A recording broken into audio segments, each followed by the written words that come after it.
El conocimiento al servicio de la sociedad. Mexiquense Radio y el Colegio Mexiquense presentan Aula Mayor. Un programa dedicado al análisis de la realidad social, política y económica del Estado de México, el país y el mundo. Aula Mayor.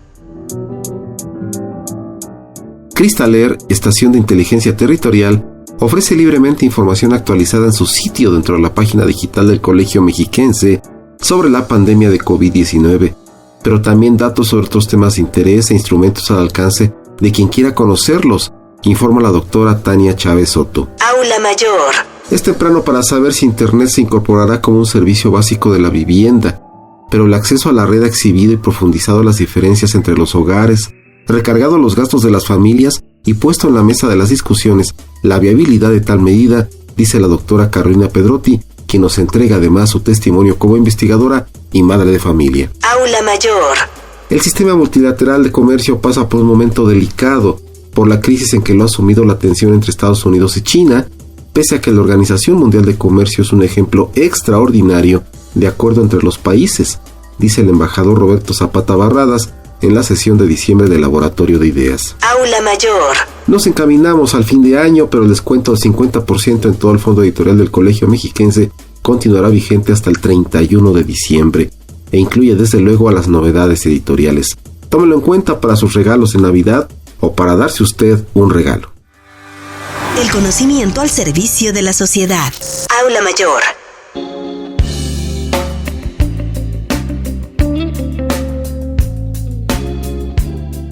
Buenas noches, amable auditorio de Mexiquense Radio. Soy José Luis Cardón Estrada y le doy la bienvenida a Aula Mayor, el programa del Colegio Mexiquense que en esta noche le ofrecerá información relevante sobre temas como el seguimiento georreferenciado de la pandemia, el acceso a Internet y la posibilidad de que en algún momento sea reconocido como un servicio público, así como la situación que vive el sistema multilateral de comercio por las tensiones entre China y Estados Unidos. Como en cada uno de nuestros programas, le invito a que visite la página digital www.cmq.edu.mx,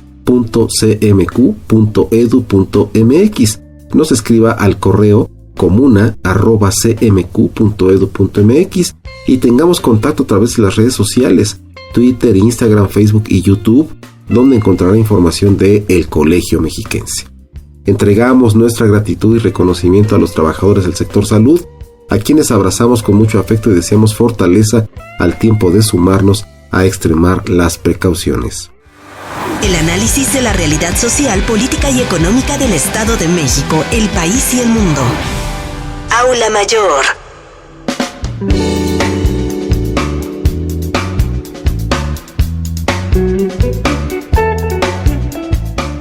Charlamos con la doctora Tania Chávez Soto, jefa de la Unidad de Tecnologías de Información y Comunicaciones del Colegio Mexiquense, sobre la estación de inteligencia territorial Cristaler, que es liderada por el doctor Carlos Garrocho, e integra en su seno investigadores de nuestra institución y de la Universidad Autónoma del Estado de México. En especial, la doctora Tania Chávez nos platicó del sitio de Cristaler en la página del colegio www.cmq.edu.mx, lo que este ofrece y en especial de la información que tiene respecto del seguimiento de la pandemia de COVID-19, con todos los instrumentos técnicos de ese esfuerzo institucional que le invitamos a conocer. Esto fue lo que nos dijo. En principio, Cristaler es un proyecto que el líder es Carlos Garrocho, pero no es el único que participa. En el colegio están trabajando alrededor de Cristaler también, de manera muy fuerte, por ejemplo, Eduardo Jiménez, también algunos de los de cátedras, Iván Vilchis y Luis Giovanni, digamos desde la parte de investigación. En la parte de técnica estamos trabajando varios becarios, Jorge Luis, Víctor y yo. Cristaler en realidad es un proyecto que inició en el 2017, es un proyecto permanente alojado en el Colegio Mexiquense y su orientación fundamental es fortalecer la disponibilidad y la variedad de herramientas asociadas al análisis espacial. En Cristaler se pueden encontrar herramientas que hemos desarrollado nosotros, son herramientas que se vinculan a sistemas de información geográfico, es software, y con estas herramientas se puede hacer análisis espacial a nivel vectorial y a nivel raster. que son 2 formatos que trabajan los sistemas de información geográfica. Los datos están en estos formatos. Con este proyecto ya se han desarrollado aproximadamente 15 herramientas distintas que están disponibles para el público en general interesado en estos temas, que pueden usar, que pueden instalar, porque nuestra filosofía en el desarrollo es desarrollar software de distribución libre. Entonces, pues bueno, simplemente hay que dar cuenta de para qué se va a usar la herramienta, cuál es el proyecto en el que va a estar trabajándose y se dispone de la herramienta. Estas herramientas pueden funcionar en ArcGIS, que es un software para sistemas de información geográfico, ese es comercial, pero también funcionan para software de distribución libre, que es QGIS. Son también multiplataforma, pueden funcionar en PCs, pueden funcionar en computadoras Mac. Entonces, lo que tratamos es de poner a disponibilidad del público interesado en este uso de herramientas de análisis espacial, pues las herramientas lo más fácil posible. Usando estas herramientas también ya hemos desarrollado varias investigaciones aplicándolas, investigaciones que van desde, por ejemplo, la ubicación de farmacias para el acceso a población adultos mayores, pero también hemos hecho ya algunos artículos con una herramienta que se llama ShipShare Espacial, Cambio y Participación Espacial, para algunas de las zonas metropolitanas de México y también a nivel municipal, particularmente para el municipio de Toluca. Esa es una de las líneas de las herramientas. Otra de las líneas de las herramientas que hemos estado trabajando y desarrollando es en temas de autómatas celulares y crecimiento de la mancha urbana. Lo hemos aplicado a varias ciudades. Entre las ciudades que lo hemos aplicado es, por ejemplo, San Luis Potosí, Querétaro, Tijuana, Acapulco y Toluca. Seguimos desarrollando más herramientas, agregando nuevos elementos a las que ya están.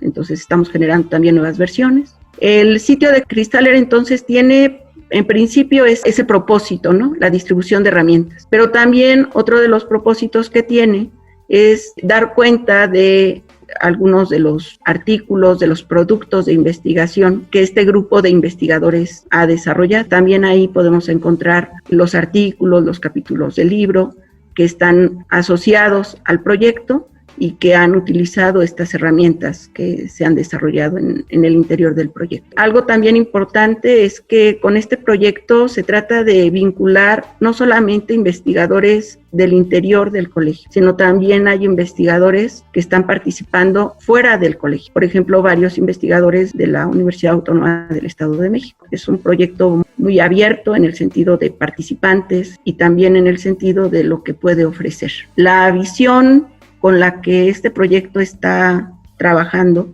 es hacer sencillo lo complicado, es hacer rápido lo que de manera natural es laborioso y generar información útil, oportuna para diferentes perfiles asociados a la parte de planificación, analistas de servicios públicos y privados. Esa es la visión con la que trabajamos en Cristaler. Es un trabajo constante. Todo el tiempo estamos desarrollando herramientas, aplicando herramientas, haciendo análisis y pues generando productos de investigación con estas herramientas, ¿no? Entonces, bueno, eso es Cristaler. El conocimiento al servicio de la sociedad. Aula Mayor.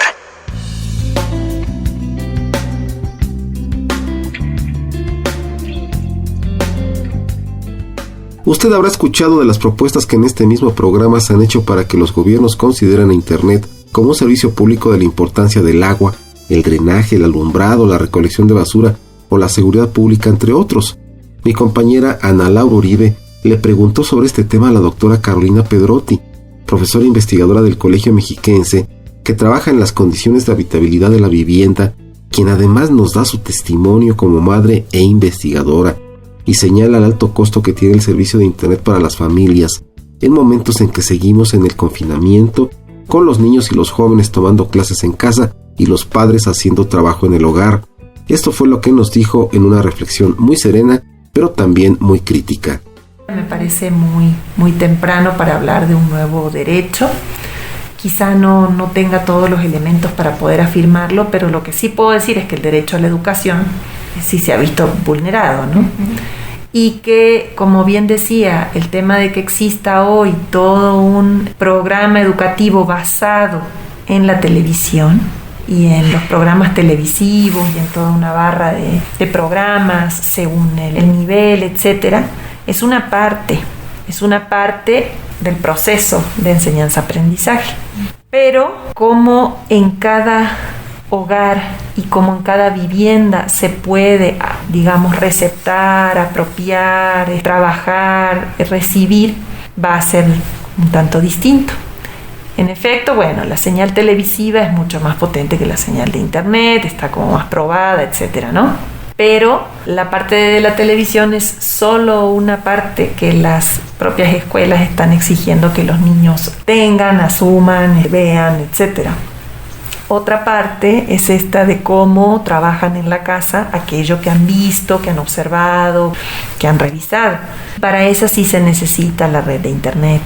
Y aún así, pues no se habla, aún no he escuchado hablar, aún, al menos en las autoridades, ni en las federales, ni en las estatales, ni en las locales, de la apertura de un internet para todos.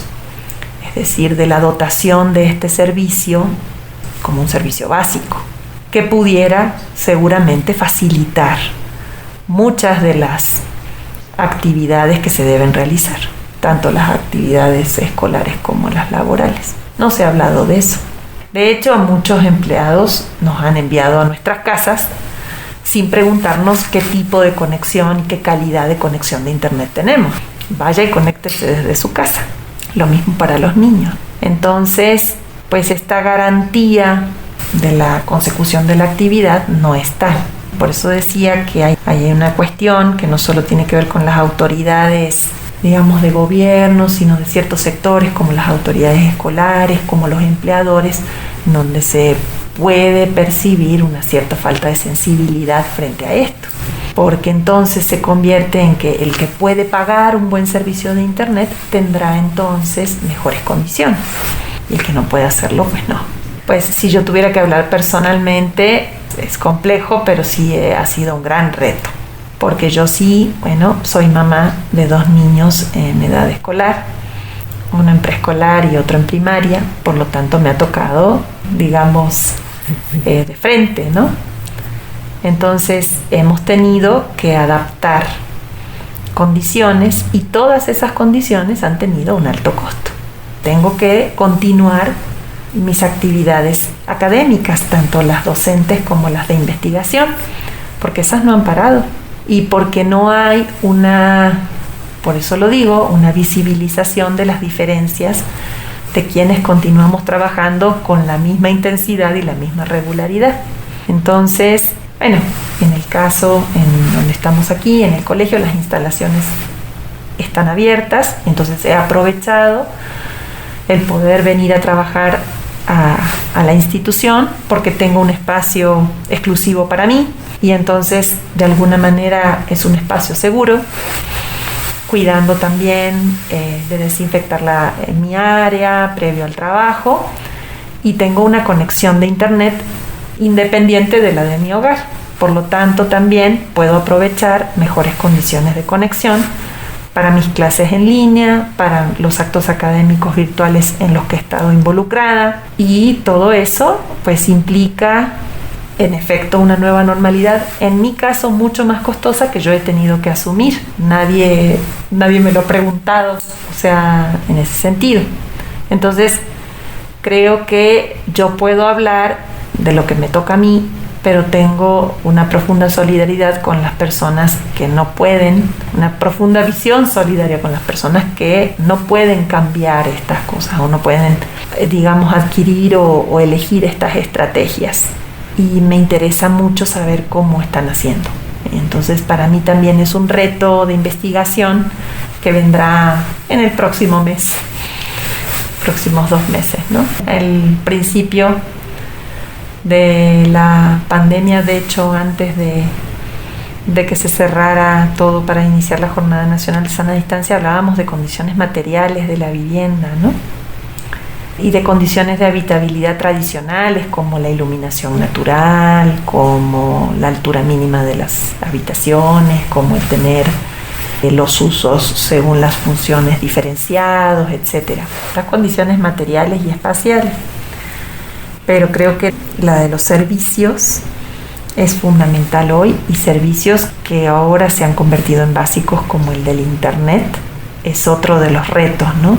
Porque tendremos que ver cómo esto altera los estudios sobre la problemática habitacional, sobre el diseño de la vivienda, sobre la relación entre funciones, servicios, espacios, que tradicionalmente se venían incluso impartiendo en las escuelas de arquitectura y diseño, ¿no? Y es un trabajar y un investigar mientras tanto, lo cual también impone retos para la academia y para las ciencias sociales, porque el avance en el conocimiento de las ciencias sociales y de la ciencia en general lo vamos obteniendo muy de a poco y con base en fenómenos que ya tienen un cierto tiempo de ocurrencia, pero en donde todo es tan inminente y tan cambiante, es complejo poder concluir, poder afirmar, poder confirmar, ¿no? Eso es lo que pudiera decir. El análisis de la realidad social, política y económica del Estado de México, el país y el mundo. Aula Mayor.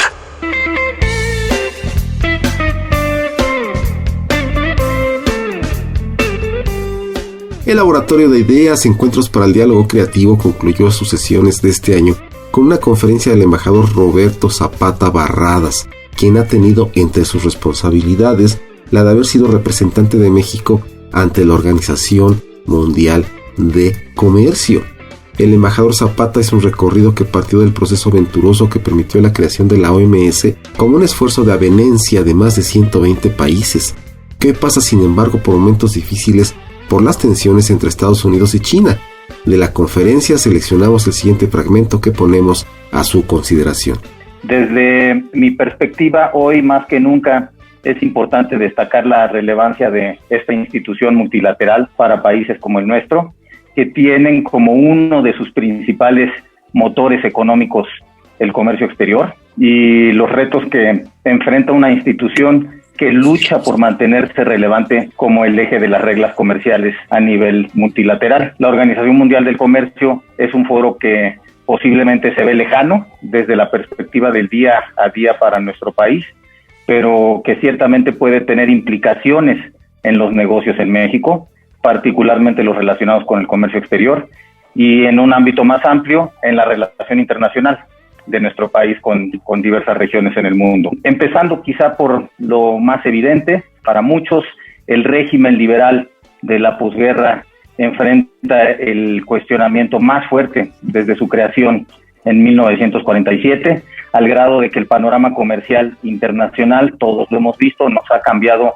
en tan solo unos cuantos años, y tenemos varias muestras de ello, tomando como referencia algunas. Posiblemente a muchos de ustedes les es familiar el retiro de Estados Unidos del entonces acuerdo conocido como el TPP, que luego de más de 5 años por parte de ese país de encabezar un enorme esfuerzo por alcanzar y modelar un conjunto de reglas comerciales sumamente ambicioso y posiblemente en ese momento el de mayor alcance geográfico en la última década y media, Estados Unidos decide retirarse del acuerdo iniciando 2017 con el advenimiento de la presidencia de Donald Trump, un hecho sin precedentes para el mundo comercial. No es trivial ello. Desde la creación de la OMC efectivamente no se había negociado un tratado de libre comercio de esa dimensión, no que la OMC sea un tratado de libre comercio, pero un acuerdo de ese tamaño, con ese nivel de ambición, con ese número de participantes, que llegara a una conclusión, porque intentos previos los había habido en distintas dimensiones. No había sido fácil. Estados Unidos lo consigue para después de ello, con un cambio de administración, decidir abandonar ese esfuerzo. La renegociación del TLCAN para dar paso al TEMEC puede ser otra muestra de ello. El TEMEC, un acuerdo que, si bien preserva las condiciones de libre comercio en un sentido aún amplio y ambicioso, también incluye diversas disposiciones y restricciones que fuerzan hacia la integración regional de manera más marcada, y con ello buscan determinar las condiciones para la inversión y el comercio en ciertas industrias. Este nuevo modelo encarnado en el TEMEC se vuelve el referente comercial para cualquier negociación futura de Estados Unidos, al gozar por primera vez de un relativamente amplio consenso bipartidista, cosa que nunca tuvo el TLCAN. El Brexit, que tiene motivaciones más amplias desde luego que la dimensión exclusivamente comercial, pero que no obstante el impacto económico de la retirada del Reino Unido en las próximas semanas, con su materialización, vendrá en lo inmediato por los canales comercial y de inversión. Y otra consideración no menor, sino quizá de carácter todavía más amplio, es el surgimiento de China como potencia mundial, pero sobre todo, ante ese surgimiento, el notable cambio en la aproximación que los Estados Unidos tienen hacia ese país, y con ello, con esa aproximación, ese cambio en la aproximación, el aumento en las tensiones comerciales, el impacto en las cadenas globales de valor y el incremento sustancial de la incertidumbre en las relaciones económicas internacionales. Esto último, el surgimiento de China y su relación con Estados Unidos, es quizá el mayor reto geopolítico de nuestros tiempos. Desde mi perspectiva, representa una fractura de largo plazo hacia adelante en las relaciones internacionales y tiene una manifestación muy clara en la dimensión de comercio y de inversión a nivel internacional.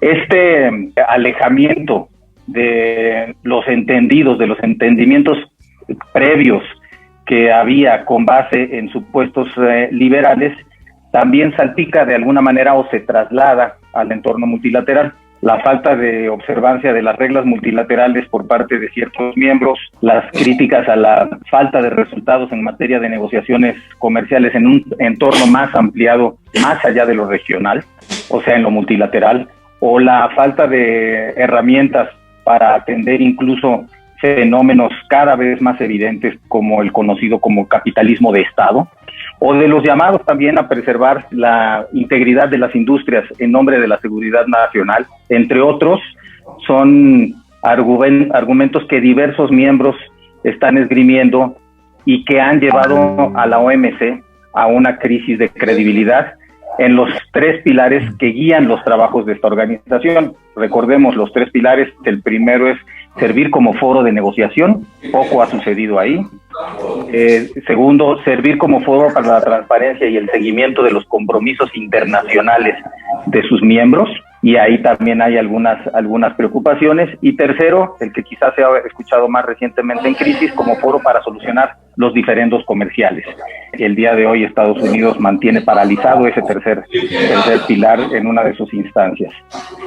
Y bueno, esto ha puesto a la Organización Mundial del Comercio frente a un reto pues verdaderamente sistémico, que demanda su reinvención para que retome el eje de la gobernanza comercial multilateral y que sobre esa base se puedan construir en los siguientes años los entendimientos futuros en materia comercial en distintas partes del mundo, es decir, construir un telón de fondo o solidificar un telón de fondo y sobre ese telón de fondo continuar construyendo regímenes comerciales. O en ausencia de ello, es decir, en ausencia de que nuevamente cobre relevancia la organización, la posibilidad de condenarla a la irrelevancia, en cuyo caso los procesos de integración comercial podrían llevar más que a una integración entre distintos procesos, entre distintos bloques, a una fragmentación comercial en diversas áreas.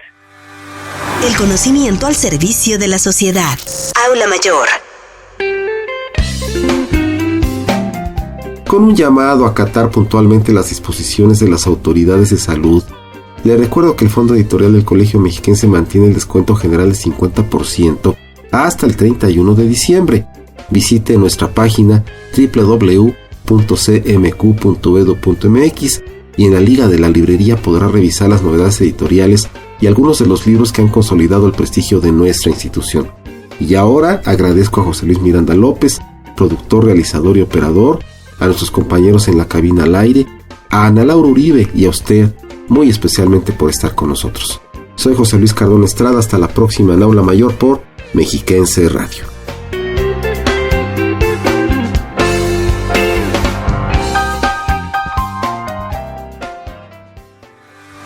El mundo mundo social es dinámico. Comprenderlo para hacer mejor la vida de las personas es el objetivo del conocimiento socialmente útil. Mexiquense Radio y el Colegio Mexiquense presentaron Aula Mayor.